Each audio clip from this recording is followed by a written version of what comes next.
Curious what you thought as you read these pieces over the weekend about Facebook and Mark Zuckerberg, somebody you know very, very well. Yeah.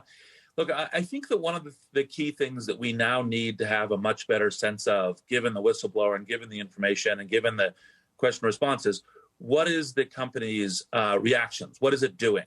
What is it? It says that, well, we're investing a bunch of money, but how are you investing it? And what are you doing? And how are you making the trade-off between session time and so forth? And I think that I have confidence that the company is a learning company, and there's things to do. And some of the things about Frances Hagan's testimony, you should look. There's this huge potential for Facebook to do good in the world. It just needs to invest more coherently. And I think the result of the whistleblower and these considerations say, well, look, now that there seems to be a bunch of data that you're ignoring some internal reports, but we also think you're probably doing things, and you now need to be more transparent about what you're doing. And that's what I would hope we would see more of, this week, next month. Well, what do you think when you hear someone like Mark Benioff compare Facebook to a tobacco company, for example? Well, among other things, just like Frances Hagan, the whistleblower herself said, is that Facebook has does a lot of good and has a lot of opportunity for doing good as well. It's not just the connectivity of like sharing experiences and connecting family members and all the rest, but there is this whole kind of flow of information. And so one of the things that I find is kind of challenging about the tobacco comparison is, look, maybe there's some, kind of like, stimulative benefits to nicotine, but the overall balance is mishealth, not a bunch of good things as well. And that's one of the things that I find that I get the hidden report you're not doing something about, or it doesn't seem so far from your statements that you're doing something about, causes a deep concern, especially when it gets to kids and so forth.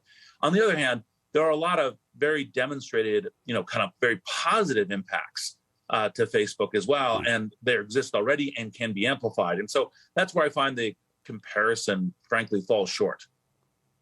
One of the things that investors are going to look at tonight, and I'd be curious because this is impacting, I think, all of the Valley and technology across the board, which is that Apple, in its latest iOS, changed the privacy settings and made it a lot easier for users to effectively opt out of being tracked. We saw what that did to the earnings of Snap. What do you think it does to Facebook, and what do you think it does to the industry more broadly?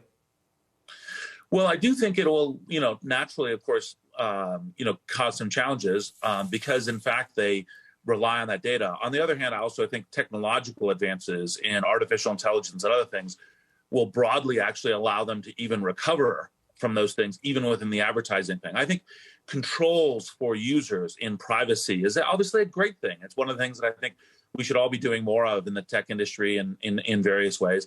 And, by the way, some of my own personal investments, Neva, a new search engine, and it could be very interesting to see Apple say this isn't going to just apply to kind of like social apps, but also, for example, their deal with Google and other kinds of things, saying, look, users able to choose their own privacy and choose their own, like, I want search to be on my side, not just kind of advertising search, like Neva. I think those are great options that the tech industry, including Apple, should be bringing to consumers. Right.